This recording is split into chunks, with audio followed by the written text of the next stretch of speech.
Hello everyone, I am JJ Dixon with the Jacksonville Brotherhood of Police Officers, and I am so excited today.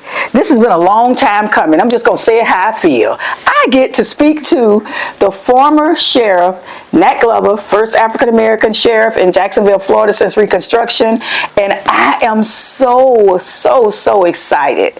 So I'm going to get right into it because his time is extremely valuable, I know. So I'm going to get right into it. And Sheriff Glover, first of all, thank you. I'm honored to be here. No. I'm honored to be here. Well, thank you. So thank you so much. But I wanted, real quick, for you to give our audience, because this is going to be aired on our YouTube channel, and of course you know that's worldwide. So there will be people watching this that may not know who Nat Glover is. They may have heard of you and just don't know your story. So tell us where you're from. Who are you? Well, actually, as we do this interview, JJ, I'm not certain that you know this, but I actually stayed in the next block on Minnie Street, and this is my neighborhood. And to be given this interview in my former neighborhood where I lived in a shotgun house, I can tell you it's special. It's literally full circle, right? No question about it. And I actually went to the neighborhood schools. I actually grew up here. I went to La Villa Elementary School, and then the A.L. Lewis, and then the James Weldon Johnson. And so I'm in the neighborhood. That's the essence of my life. I actually went to the college in this neighborhood, less than a mile from here, and ended up, as you know, spending some time as president there. So I'm going to say I feel like home. It does feel like home. I'm glad you brought that up, because I was probably going to bring it up, because I was going to get to this later, but I have a copy of your book here. For those who don't know, I'll put it on the screen so you can see it, but it's a book that Sheriff Glover released last year, called Striving for Justice, and I've read it. I'm reading it. This is my second time because I really enjoyed it. And the very first part of this book, you talk about this building, and I knew what building it was when you talked about it in the book, sitting on the property where where you grew up at. And so I was going to mention that. I thought that was so ironic that for all the things that you've done in Jacksonville and for all the contributions that you made, this building is a place that was built to help people, entrepreneurs, and it sits, in your neighborhood. And so I'm just happy that we have this opportunity to be here. It just feels so, I don't know, special. It feels very, very special. Yes, it is quite fitting and proper that we're sitting here talking about that, and I'm certainly glad we had the opportunity to mention that, because this Enterprise Center is very, very crucial in this community. Yeah, for those who are wondering, we're at the Beaver Street Enterprise Center today. One of our former officers has a space in here that we utilize to do some of our taping, and so that's where we are, Officer Sabrina Connor Parrish, but that's where we are today. And this neighborhood is very special. I had an opportunity to spend some of my childhood on West Duval Street. Okay. So 1270 West Duval, right around the corner, in a shotgun house. They've all been flattened now, so there's nothing there except grass, but I have fond memories of running up and down these streets, and remember the gas station used to be right there across the street where the church is now, and all of that kind of stuff. So it is very special.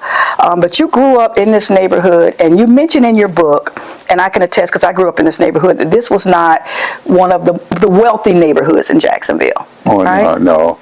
It was the quintessential example of what people call a ghetto.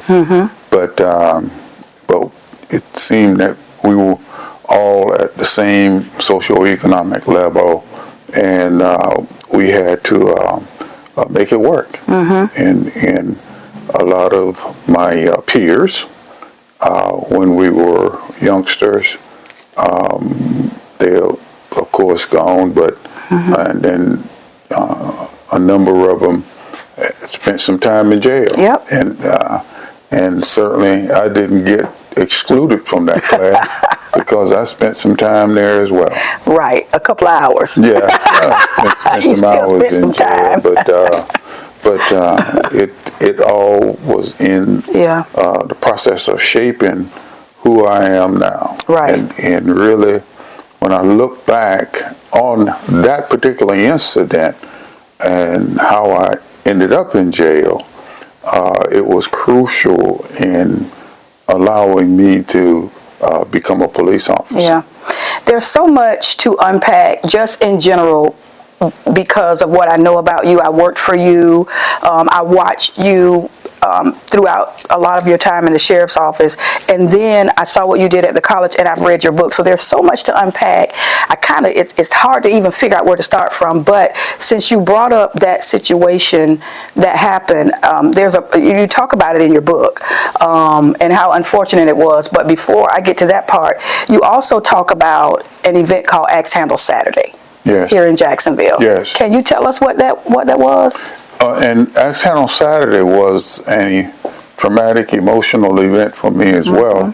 And I say without hesitation or reservation, that was a crucial part of my life because it was at the height of, the civil rights challenges we had as a people here in Jacksonville and throughout the country. And of course, the NAACP youth division were doing some sit-in demonstrations in the downtown area. And of course, you had some Ku Klux Klansmen and other races who were reacting to the fact that they were actually disrupting what they saw as the order of the day by sitting in at lunch counters, knowing that they were prohibited from sitting there because of their color, and shutting those lunch counters down.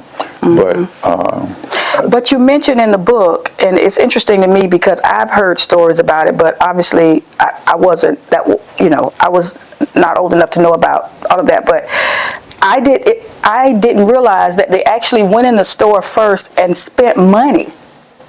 They actually bought things in the store.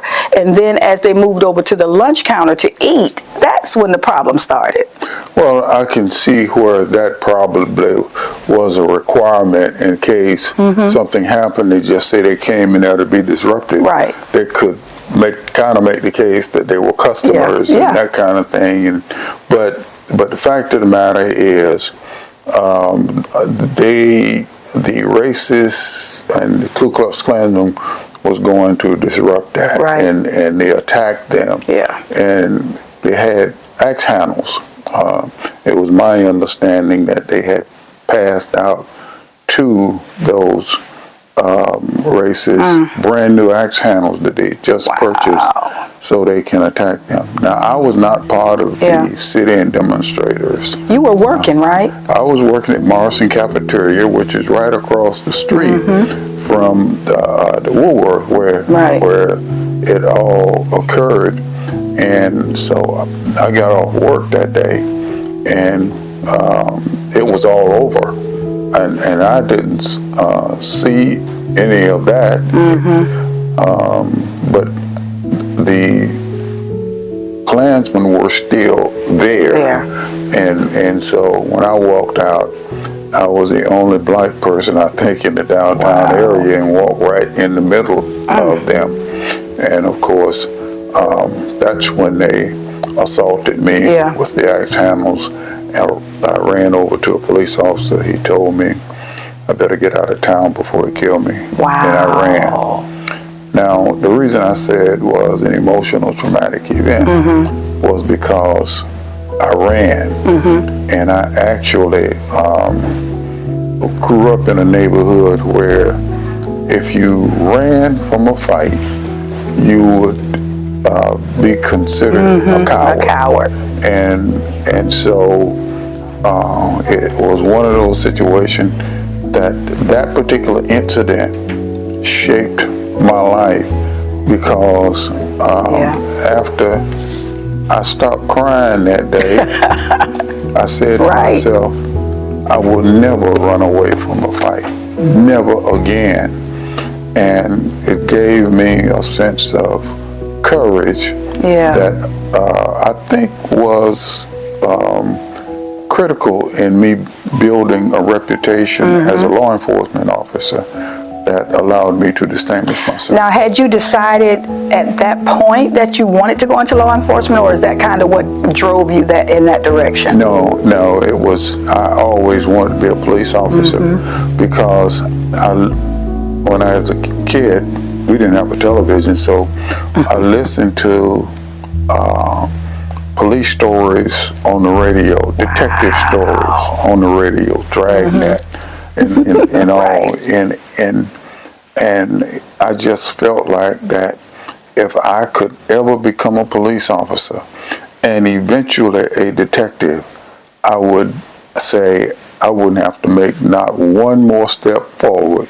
I would be satisfied with that. Wow. So your goal and aspiration was to be a detective? Was to be a detective, yes. And you probably accomplished that in the first, 10 years? Oh, no. I accomplished that within 2 years, 3 years after becoming a police officer. So you had to reset some goals. Yeah. It was one of those situations where I was fortunate enough to, when I became a police officer, I actually had a college degree, which was somewhat unusual at the time because the requirements for a police officer at that time, you had to have either a GED or a high school degree.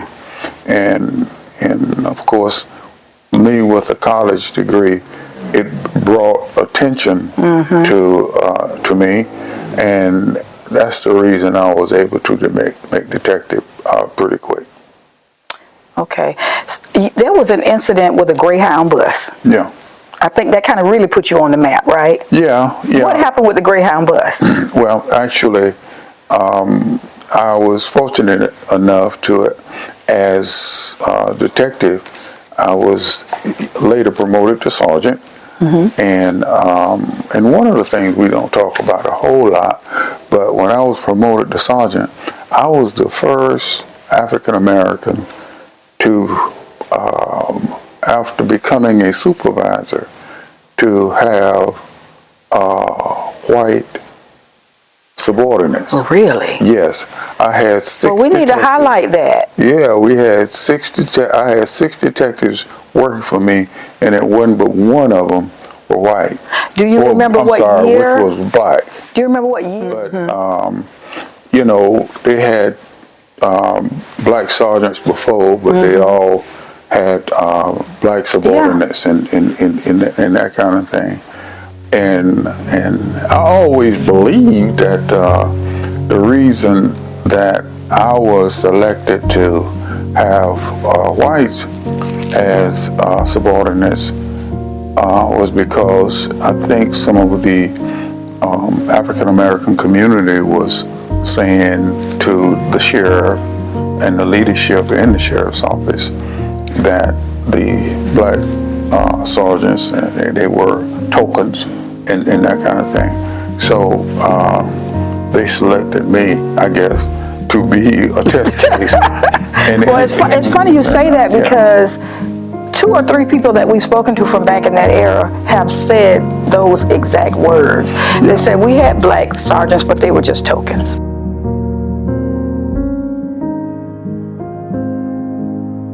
Well, yeah, and see, but when you put all of that in perspective, now race is not much of an issue now, but there had to be some people who have gone through those type things. Just like Martin Luther King had to give up his life, but it made a difference. It paved the way for some of us to be able to make some contributions so that our young people today will have those rights. So during that time when you when you were put into that position to supervise those Caucasian officers, did they give you pushback, or were they pretty receptive and accepting of you, or do you remember how they responded? Because it had to be something for them too to be the first set of white people to have to work for a black sergeant. They had to be hearing something too. I'm sure they did. Yeah. But here's what I would say to you. JJ, those officers responded in a way that my first 2 years as sergeant, I was nominated and selected as police officer of the year. Wow. The first that was, and I was also recognized by the Brotherhood of Police Officers as Police Officer of the Year, and the Florida Retail Association. Wow. I was runner-up in their nomination of police officers around the state. Wow. So not only was they, I'm going to say, they certainly weren't discriminatory in any way, but they had to be working harder because the sheriff at that time was going out and bragging about his burglary detail, who was solving burglaries 3 times the national average. Wow, and that was your crew. And that was my crew. That's all right. So it was one of those things that I think it was all a divine journey. The Lord fixed it. I had one detective that was African American, and that was Chris Robinson, and I'm certain you know Chris Robinson. Oh yeah, and we know Chris. He was one of my better detectives because he had this incredible memory for details. Yeah, for details, and so he distinguished himself. And actually, I think the sheriff administration asked him to write the nomination for my selection for Police Officer of the Year. Because if I remember correctly, I think Chris was also educated. He had I believe, if I remember correctly, that he had a college degree as well back then. So that would have been. He was smart. Yeah, just no very, question, and no still very sharp. Yeah. Still very sharp. Wow. So that's interesting because I never knew that that was a part of your history, and I think a lot of people didn't know that was a part of your history, and so. Please, let's make a note of that because everything that you have earned, I think you deserve to be recognized for it. Well, thank you. So, but you still didn't tell me about the Greyhound bus. Well, yeah. Well, the reason I brought that up was because the sheriff department decided to send someone to a hostage negotiation school, and they wanted to send a detective sergeant. Okay. And I do remember when the lieutenant came out and gathered up all of the detective sergeants and asked about someone volunteering to go to hostage negotiation school. He did point out that there would be no extra amenities for if you got the training, no extra time off, no raises, no distinction, but you will learn how to be a hostage negotiator. You'll get that under the belt. And no one wanted to go, so I raised my hand and said that I would go. And that was one of the best moves I could have made because it helped distinguish my career.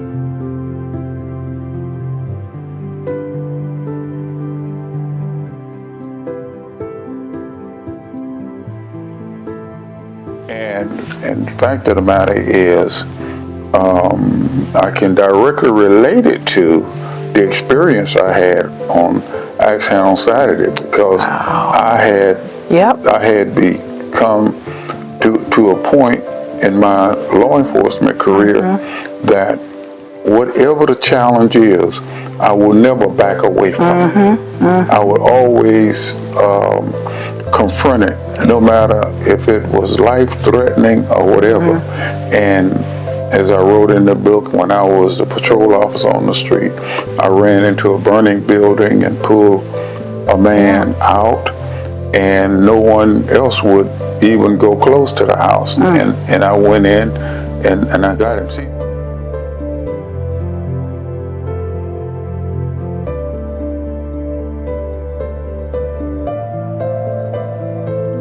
now, those are the kind of things that that people begin to notice you. That's right. When you do, because and those guys used to say, "Are you crazy?" and they say, "You must have a death wish." But the fact of the matter was that if I had not run in that house, I would have felt like I was running away from that crowd again. And wow. And throughout my life, and as I sit here today, I have to take on challenges that no one else will take on. But if I back away from it, I feel like that I didn't do it because I was afraid to do it. So I always did it. Wow, it's amazing how something that happened so long ago can be so impactful in your life for such a long period of time. And because of the impact of that horrible event, look at all of the good things that you've been able to do. That's exactly right. Couldn't have been put any better. That's amazing. But it's one of those things. When I used to get calls in the middle of the night, somebody holding a gun to their head, threatening suicide, they would call me. Would nobody move until I got there, and I would go in and face them face to face, and they would point the gun at me quite often, and I have to talk them through it, talk them out of it, and here's the strange thing about it. I didn't see it as a bigger deal as the people saw it. Right. And you should have. Yeah. Well, that was truly something. Yeah, but I was more afraid of not doing something. Yeah, right. And then have to live with that terrible feeling I had when I ran. But especially if you know that you have this gift.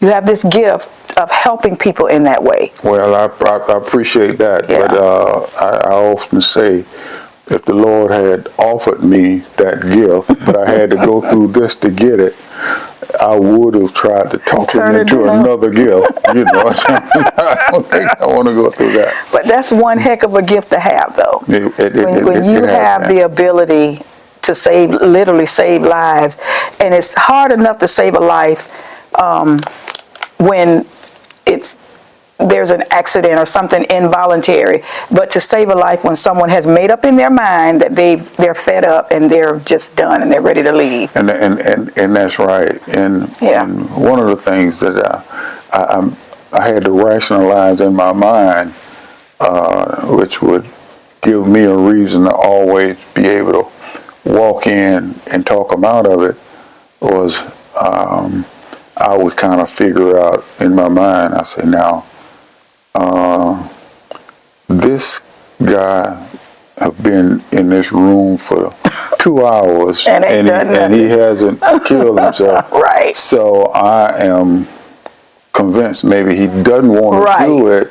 So all I'm going to have to do is give him a reason and try to give him some kind of dignity in surrendering. But 100% of the time, I was able to do that. I lost one that was ended up being a fatality, but SWAT shot him before I got there. Oh, okay. So, because he was holding a hostage, but I never got a chance to talk to him. So you enjoyed your time as a hostage negotiator? Oh, I enjoyed it, and getting back to the Greyhound bus that started. We got to go ahead and finish our discussion about the Greyhound Everybody bus. wants to know what's going on with this Greyhound bus. It's been on my resume, a Greyhound bus, but a Greyhound bus got hijacked in St. Augustine, Florida. Yep. Now, to this day, I don't know. It was detained and surrounded in St. Augustine, Florida, but all of a sudden we hear it's coming down Phillips Highway, and had it coming to Jacksonville. We still wonder, wait a minute, I thought they had it contained, Right. but I'm sure they said, let it go on to Jacksonville. But that was after I came back from the hostage negotiation school, and when everybody was laughing at me having gone to hostage negotiation school, and there was no redeeming value in going, and all, they were making fun of me. But after about 6 months, I got that call out on the Greyhound bus incident, and I think the guy name was Nance.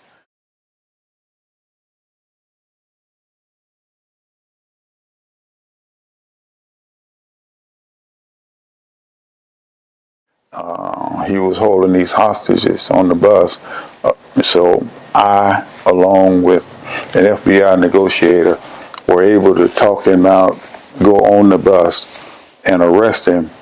And the headlines were quite adamant about the hostage negotiation program had paid off, and hostage negotiator, Detective Sergeant Nathaniel Glover, the negotiator, and all of that.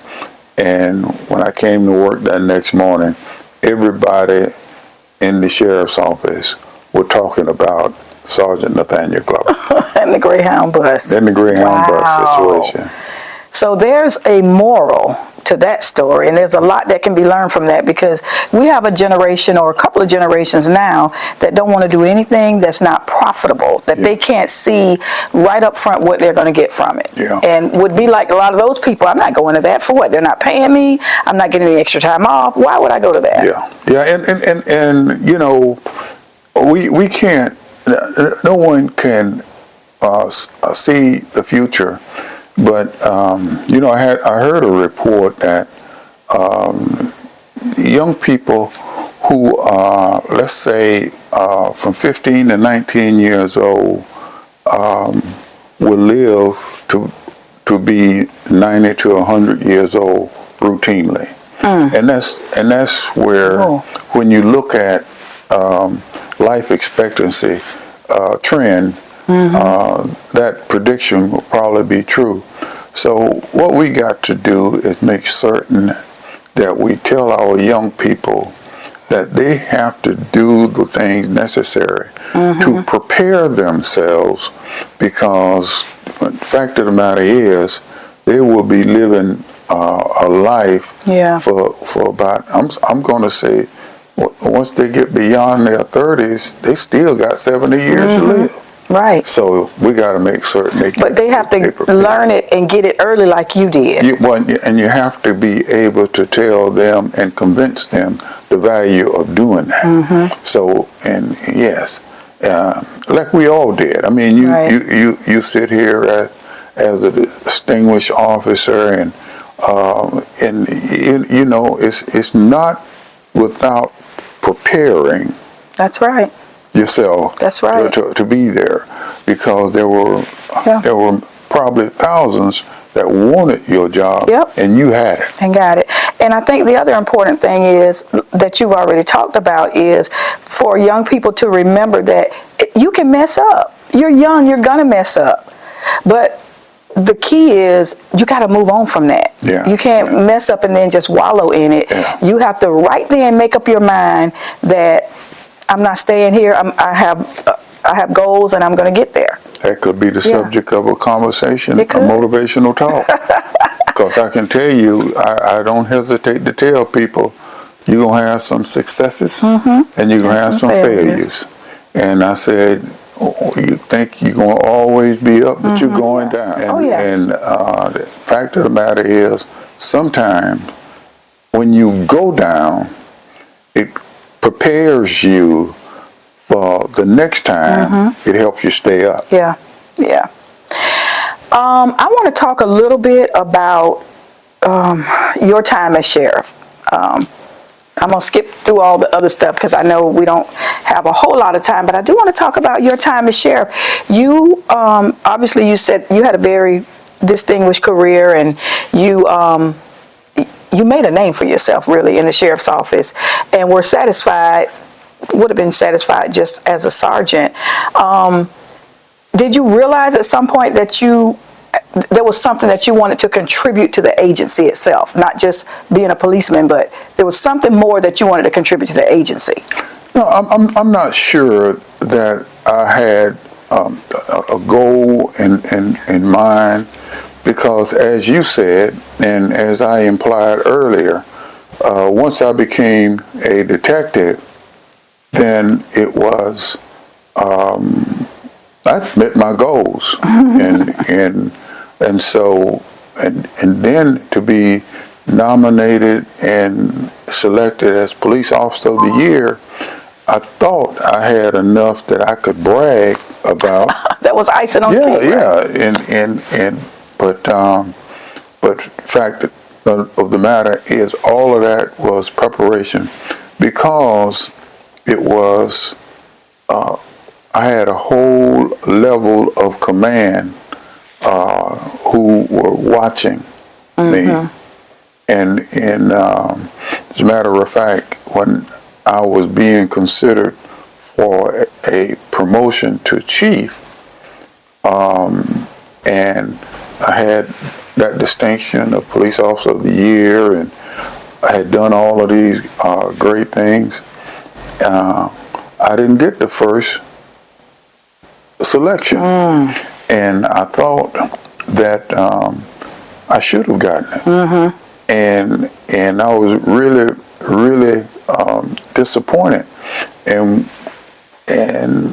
one of my friends told me, and everybody thought I was going to get it. As a matter of fact, it was reported in the newspaper that obviously Sheriff Glover will be, Sergeant Glover will be named Chief of Community Relations today.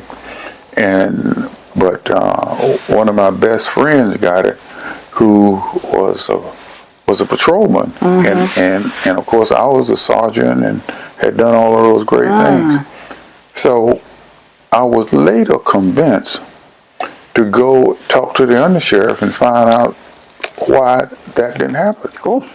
And I said, the undersheriff at that time was John Nelson, and no one goes to John Nelson and asks him, "Hey, why you didn't promote me? Why didn't you do something?" But this person told me, and today he was absolutely right. He said, "You will never be satisfied with yourself until you find out why it didn't happen."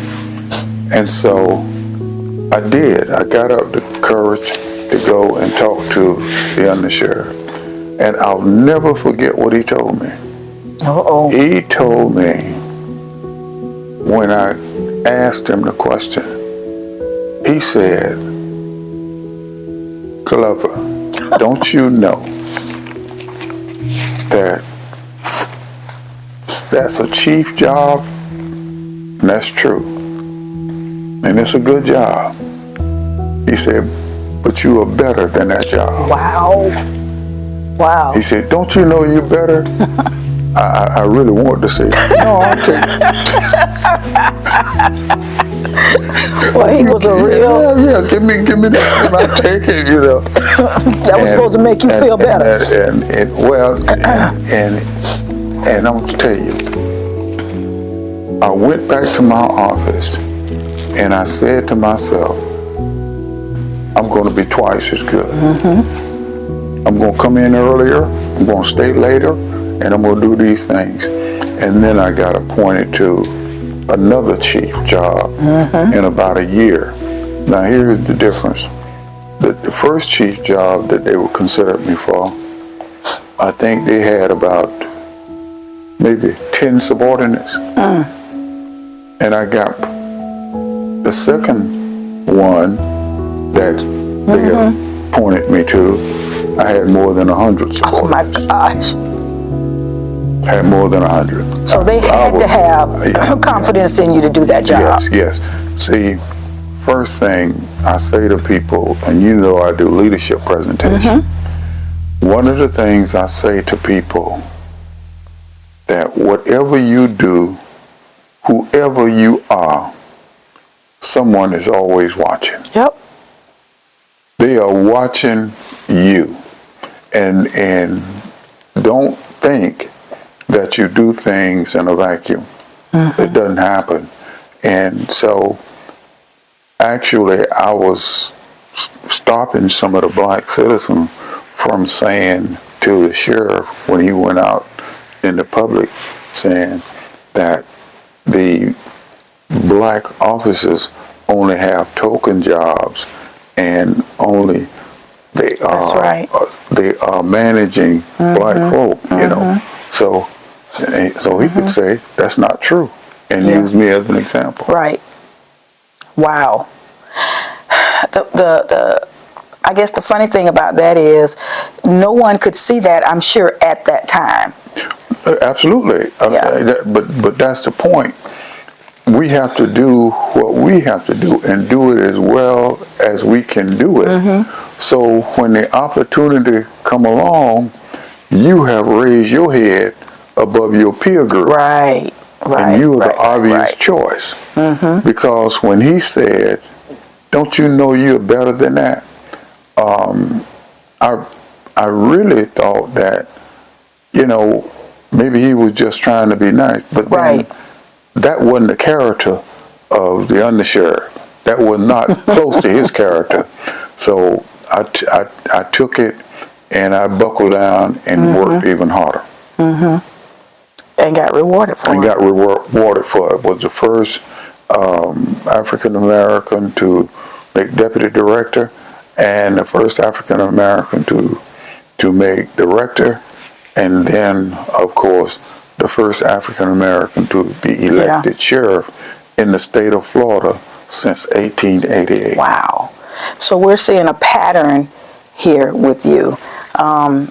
You've blazed a lot of trails. A lot. I would hope that when we look back that we still have some trailblazers out there who have the courage to step up and do the right thing so they can blaze the trail for others. There's two things I wanted to read out of your book real quick.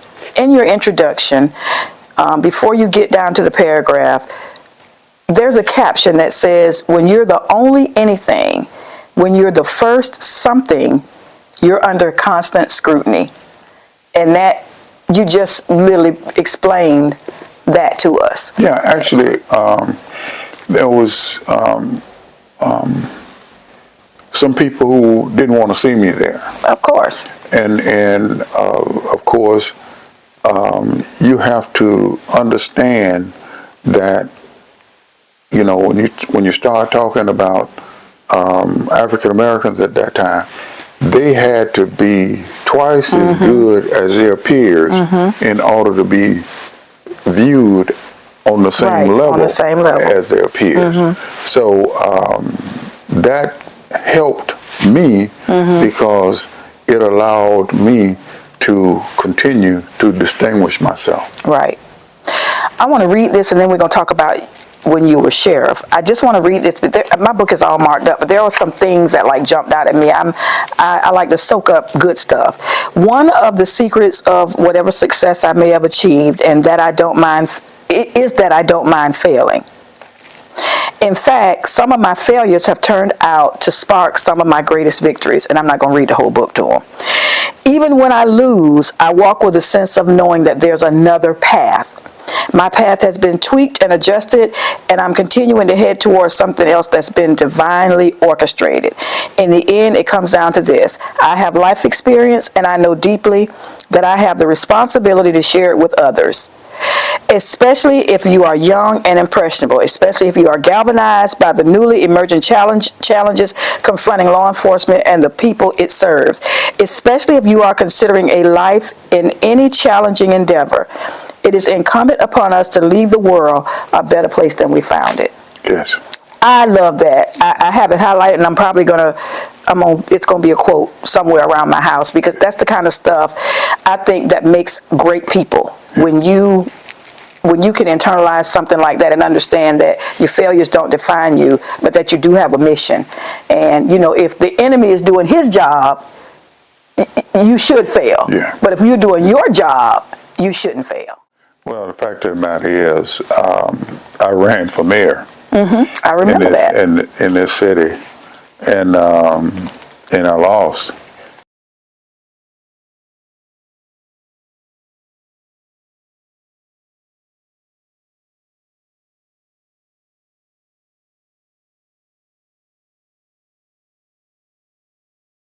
And while other people think that might have been a great failure, but when I lost, a few years later down the road, I got the call to go to Edward Waters College as president.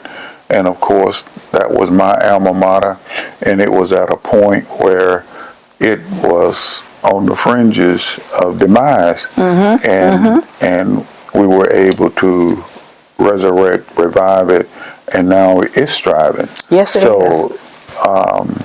Yeah. That could have been part of that divine journey to get me ready to go to that final destination where I went, because all of those contacts that I gathered in running for mayor, I was able to go back and ask them if they would help me with the college, and it turned out that it worked out well when you look at it in the broad sense. Yeah. So the college was basically your last stop before you officially retired for good. But before that, you were the sheriff of Jacksonville, and I remember that because I was actually working for the sheriff's office then when you became the sheriff, and it was a wonderful thing. But I remember some turmoil because there were some who they said they were going to leave the sheriff's office. They were not going to work for you, for whatever their reason was. And there was always something that you did that they didn't like. They didn't like having their names on their cards. They didn't like this. They didn't like that. There was always something. Why do we have to go out and walk with the citizens? How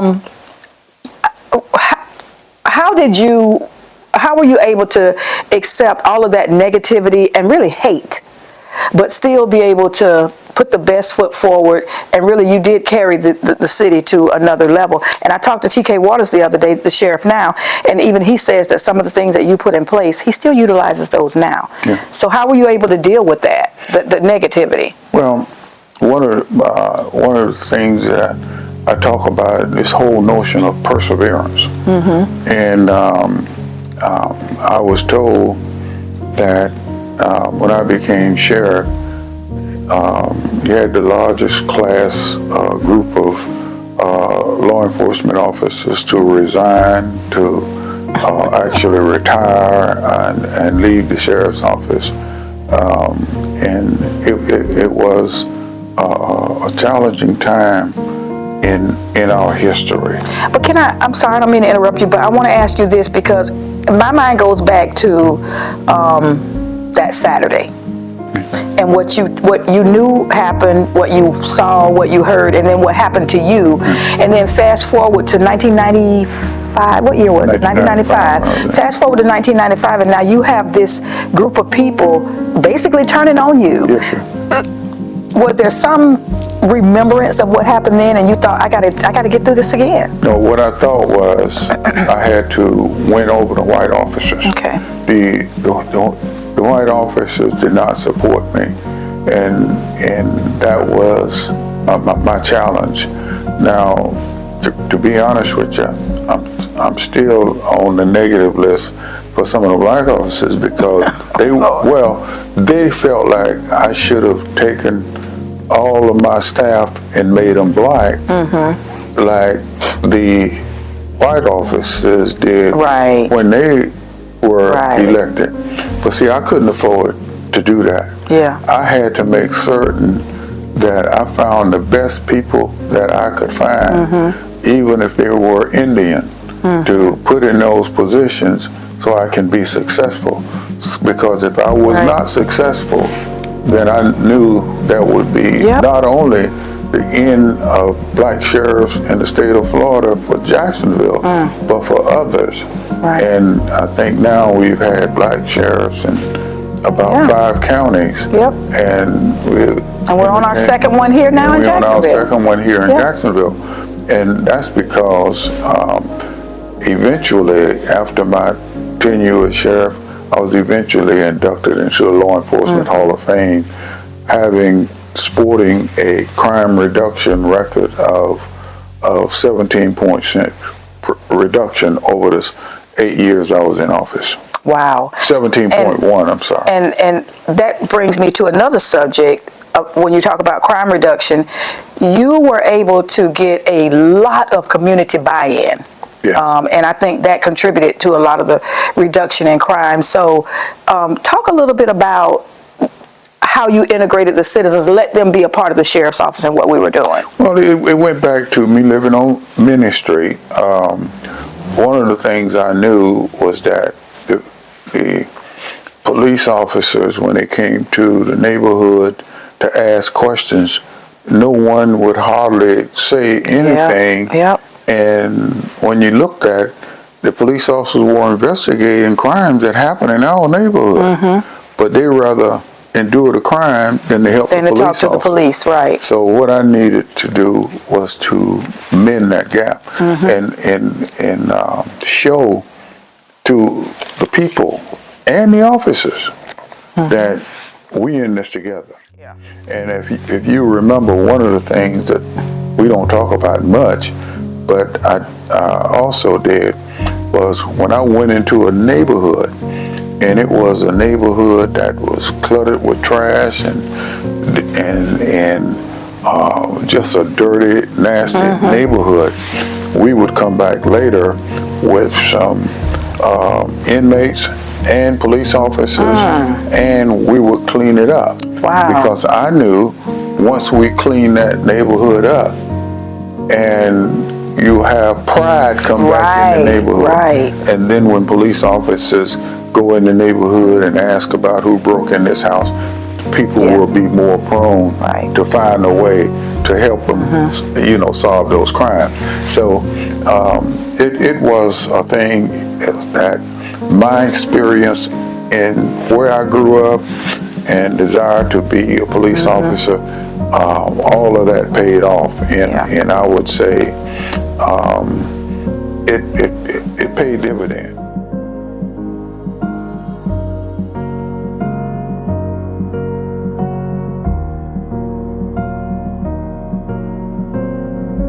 And they've grown and grown, and you just have more and more people, citizens involved. So, yeah, it did pay dividends for all of us, and we're all grateful for that. We're all grateful for that. So, what was the highlight of your time as sheriff, if you have one? Other than the crime reduction, I know that was a big one. I would say if we were looking for one incident, it would have to be that the time that we had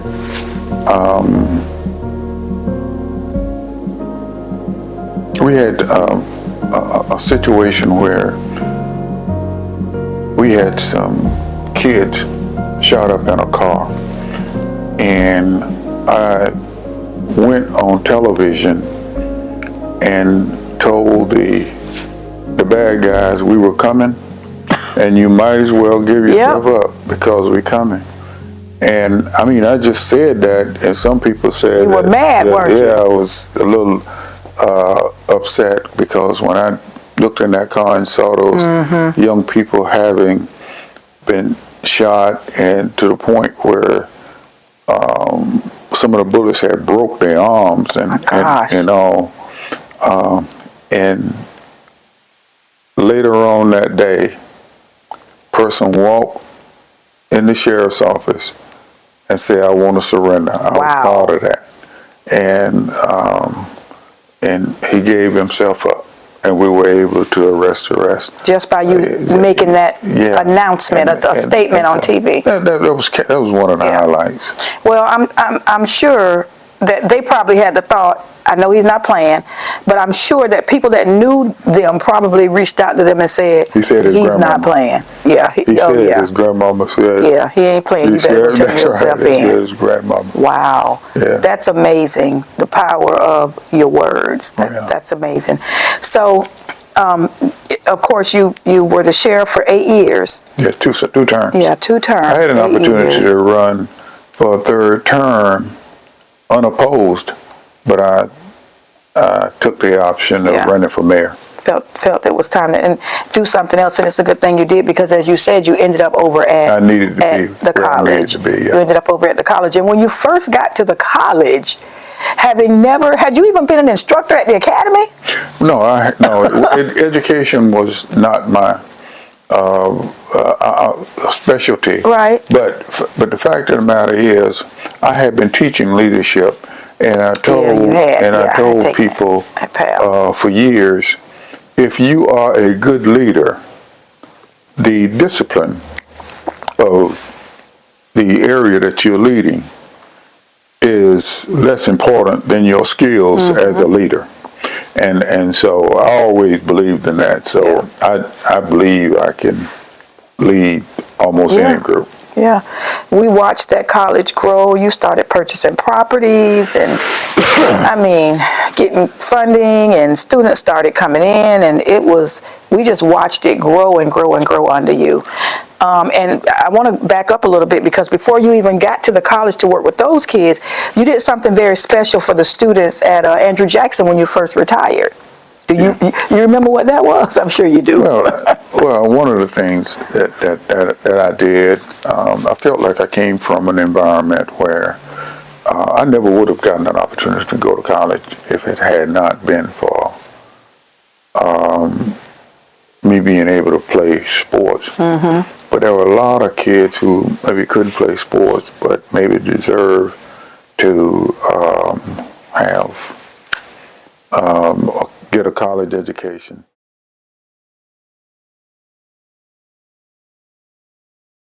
So I dedicated the first 4 years of my pension to a college scholarship fund to the extent of $240,000 to pay for the education of poor kids. And to that, I feel very, very proud. I was able to actually pay for 30 kids college education with that amount of money, because the state matched it. Wow. And that is to be honest wonderful. with you, I think I'm at 8 now, 8 or 9 of them to come to me and say, you paid for my college education. Wow. Thank you. And it's been an honor. I'm over here by myself, but I'm going to give you a round of applause, and I hope everybody that watches this gives you a round of applause, because that is beyond amazing. Yes. That is something that you can't be taught. You can't be forced to do. That's something that has to be truly from your heart, that you do something like that. And the students, you didn't even know them. Oh, no, and that was the way, because if I had been the one who selected the students and to say who was going to get it and I was going to make, 30 young people happy, but I was probably going to make 3,000 going to be mad because they didn't get it. So, you rather let somebody else have that responsibility. I gave it to an organization called the Jacksonville Commitment. And, that's awesome. I'm sorry, Tick Stocking Children. I love Tick. They've been around for a long time. They're very trustworthy organization. So that's wonderful. Is there anything that you want to talk about or let us know that you've done that we may not know?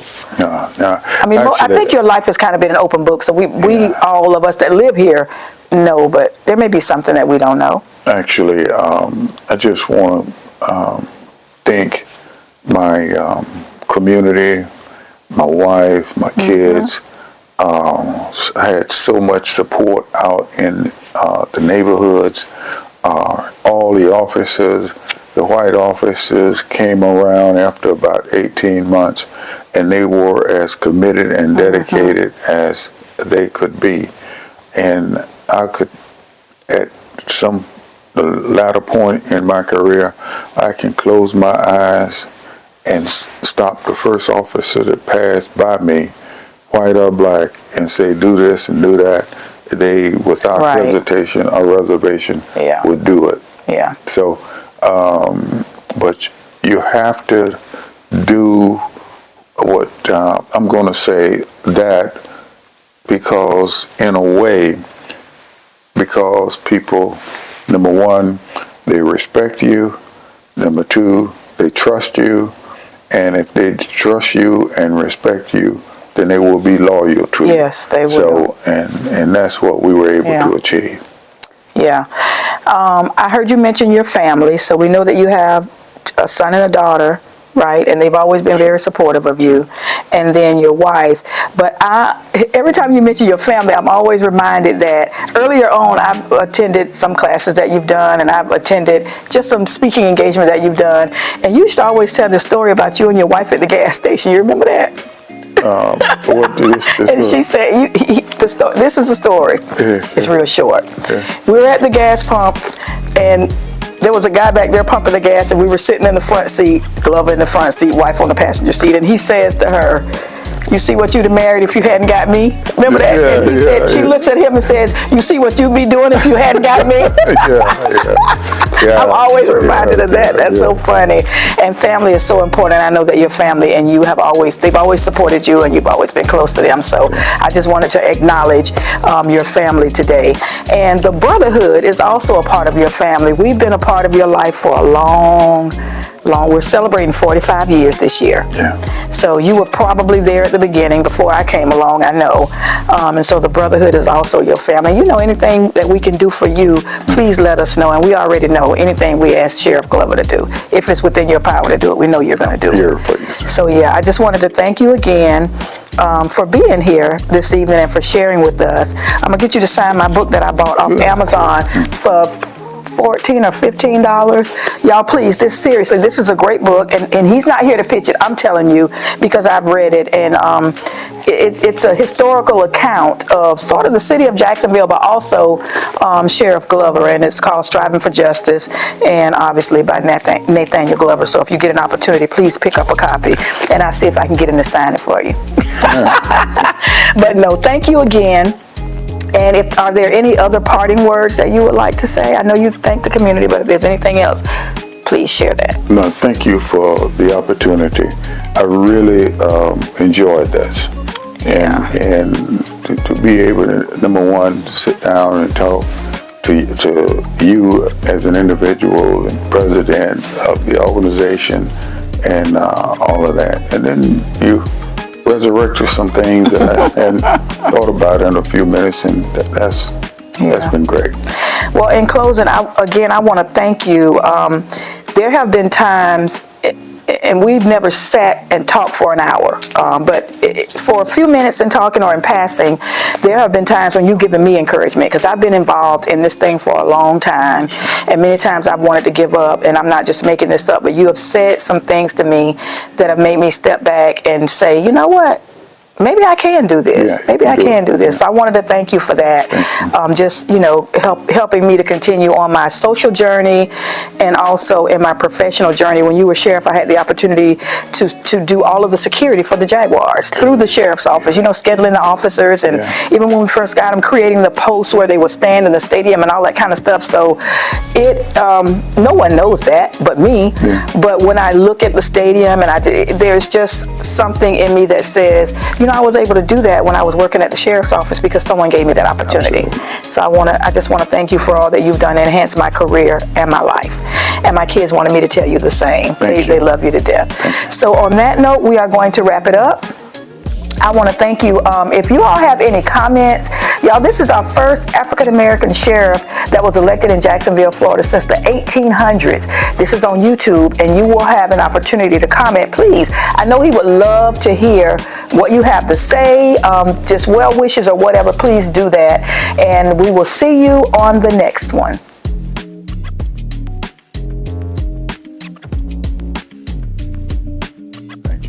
Okay, that's it. We good. Did we do okay? Okay. Well, now, you do realize you could have said that was okay, that was fair, that was good. and that was very good. But you went all the way to Austin. All the way over there. All the way over there. So it must I have mean, been really, really good. Yeah. Well, this felt good. This felt really, really good. I truly thank you, because I know it was, I'm not trying to say inconvenience.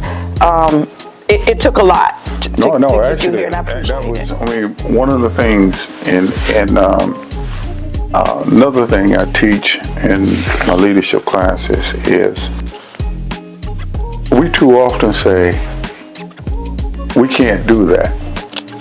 And Yeah. I never say I can't do it. I always look at ways to get it done. Yep. And it might not be the way everybody had planned to do it, but we get it done. And if you tell your mind, I can't do this, then your mind will give you all kind of good excuses why you can't do it.